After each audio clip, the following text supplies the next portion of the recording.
Welcome back to Aarambh Dev Hub. Today we are starting something serious. A full Rust build series where we create a real, production-minded application from scratch. The project is called Gupti. It is a one-time secret sharing app that lets you send sensitive information through a link that can be opened once and then permanently destroyed. If you have ever sent an API key, production password, private token, recovery code, or security note through regular chat, this series is for you. This is not going to be a surface-level tutorial where we only build a pretty screen. This is full-stack and behavior-driven. Backend correctness, front-end UX, one-time semantics, encryption flow, and real operational thinking. Here is how we approach this series. The project is already built. In each episode, we walk through design decisions, implementation logic, and why each part exists. You will see the codebase and structure, but the focus is on understanding and engineering judgment. No silent typing for 20 minutes. Just clear explanations that help you build similar projects yourself. By the end of this episode, you will know exactly what Gupti does, how the project is structured, and why this architecture is the right starting point for a secure application. Before we dive deep, a quick word. If you enjoy this content and want to see more Rust engineering tutorials, hit that subscribe button and turn on notifications. I also have a Discord community where we discuss projects, answer questions, and help each other level up. And if you want to support this work directly, check out my Buy Me a Coffee page, all the links are in the description below. Now let us get into the content. Let us be honest about the problem we are solving here. Developers and teams leak secrets in normal workflows all the time. Not because they are careless, but because deadlines are aggressive and the easiest sharing method usually wins. Someone says send me staging credentials quickly. Another person drops it in chat. Then that message gets indexed, synced, forwarded, screenshotted, and copied into 2 more tools. Now imagine 6 months later. Nobody remembers where that secret traveled. But it is still out there somewhere. That is why the statement "I deleted the message" is usually false confidence. The message may be deleted in one place, but the exposure chain already happened across multiple systems. So the product goal for Gupti is not just fancy encryption UI. The real goal is controlled exposure window. We want 3 guarantees. First, a secret is shared through a unique reveal link. Second, the link is designed for one successful reveal only. Third, if never viewed, it still expires automatically after TTL. This model does not magically solve all secret management problems. But it significantly reduces accidental long-term exposure in everyday team communication. That is exactly why this project is practical. It solves a real workflow pain while teaching production-level engineering patterns.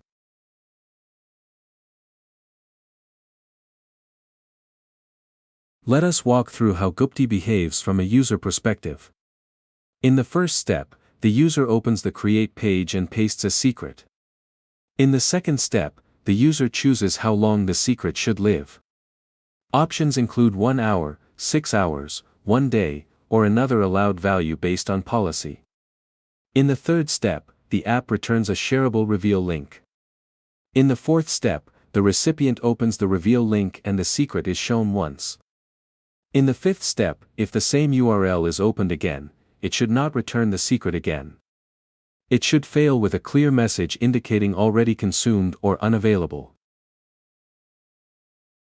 In the sixth step, if the secret is not opened before expiry, it gets removed by background cleanup automatically. Now pay attention to this important point. The critical part is not rendering this flow visually. The critical part is enforcing this flow under real conditions.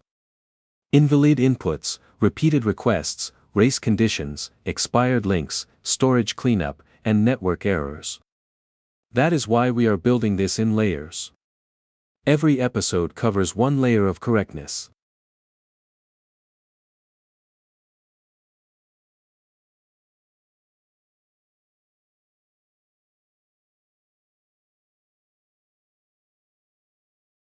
Let me quickly show you the app running in the browser so you can see the full flow end to end. I will create a secret, copy the reveal link, open it to show the one-time reveal, then refresh the same URL to prove it is already destroyed.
Now let us address the language decision. Why Rust? Because Gupti is a security-sensitive workflow and a behavior-sensitive workflow. Security-sensitive means we handle plaintext secrets, encrypted payloads, key bytes, and reveal lifecycle. Behavior-sensitive means one-time semantics must stay correct even when multiple requests happen close together. Rust is strong here for several reasons. First, strong typing. We can define request DTOs, response DTOs, domain models, and error contracts precisely. This reduces ambiguity between backend and frontend. Second, memory safety. For secret-related logic, eliminating avoidable memory hazards is a real advantage. Rust prevents entire categories of bugs at compile time. Third, concurrency clarity. Rust forces explicit shared state patterns. That helps prevent accidental behavior bugs in one-time retrieval flow. Fourth, ecosystem maturity for this stack.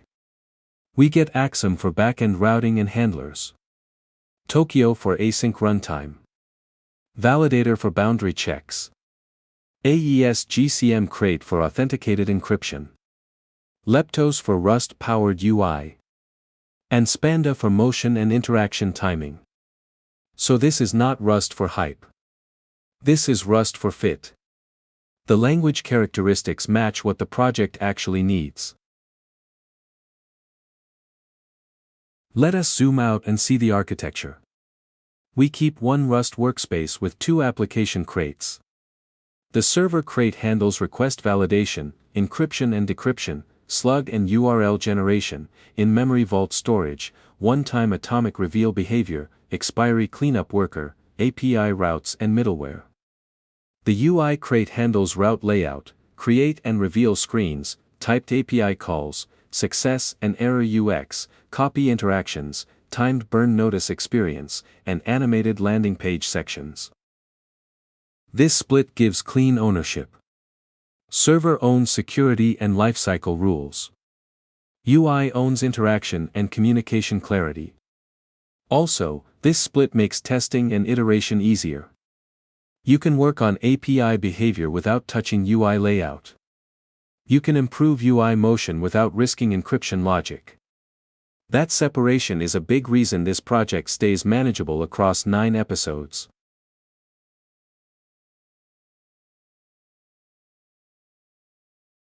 Now let us walk through the folder structure at a practical level.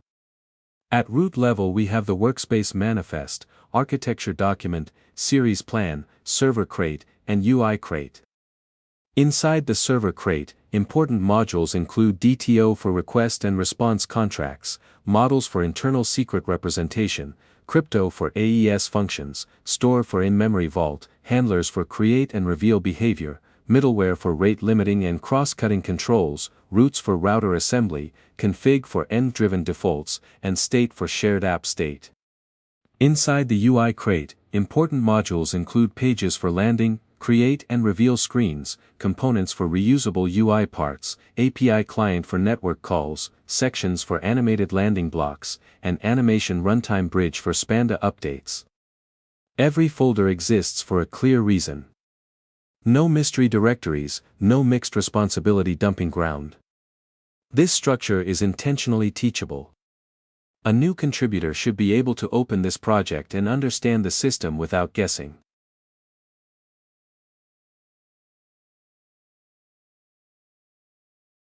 Let us talk dependencies because this is where many tutorials are weak. They add crates without explaining trade-offs. For the server, key dependencies include Axum for clean routing, extractors, and response handling. Tokio provides the async runtime and background cleanup scheduling. Tower HTTP gives us request limits, tracing layer, and CORS helpers. DashMap provides concurrent map behavior for in-memory vault access. Validator enables declarative input validation on DTOs.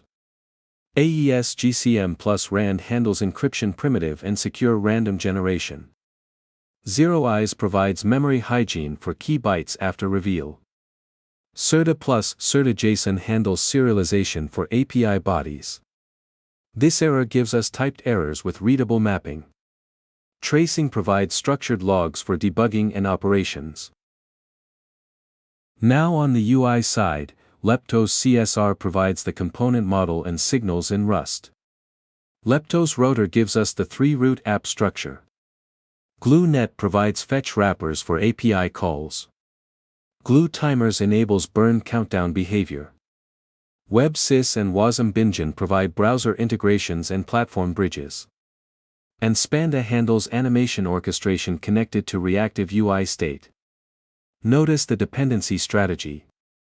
Minimal but sufficient. Every crate has a direct job. That is exactly how you keep a project stable as it grows.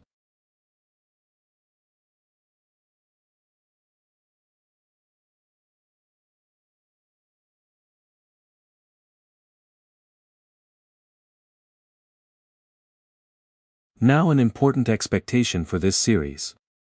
We are not just building features. We are building with quality gates. After major changes, we run formatting checks, lint checks, backend tests, and Wasm build checks for UI. Why? Because confidence should come from repeatable verification, not memory. This habit is what separates toy tutorial projects from maintainable project foundations. Also, throughout this series we keep behavior explicit. Typed error responses, clear status mapping, deterministic one-time read logic, no silent fallback behavior for security-critical paths. That is deliberate. And it will make future expansion much easier.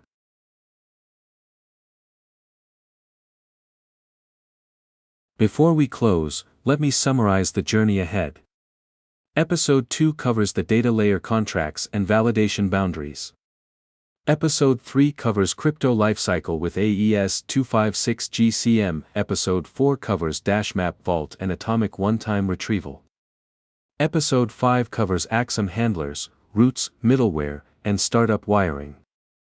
Episode 6 covers Leptos UI flow for create and reveal pages. Episode 7 covers Spanda-driven interaction animations. Episode 8 covers the full animated landing page architecture. Episode 9 covers polish, reliability pass, and practical V2 roadmap. So this is not random content. It is a step-by-step engineering sequence where each episode unlocks the next.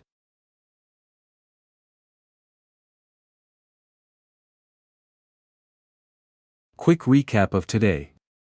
We defined the real problem. We saw what Gupti promises. We broke down architecture and folder design. We reviewed dependency choices with intent. And we aligned on quality standards for the whole series. In the next episode, we build the data layer deeply. That includes DTOs, validation, domain model, and typed error system. If this episode was useful, hit like and share it with one Rust developer who builds production tools. Subscribe to the channel so you do not miss the next part. If you want full project materials and early access drops, check the support links in the description. That wraps up episode 1. If this content helps you become a better Rust developer, please subscribe to the channel and hit the bell icon for notifications. Join our Discord community to connect with other developers, ask questions, and share your progress. And if you want to support this series and help me create more content like this, check out my Buy Me a Coffee page. All the links are in the description. Your support means everything. Thank you for watching. See you in episode 2.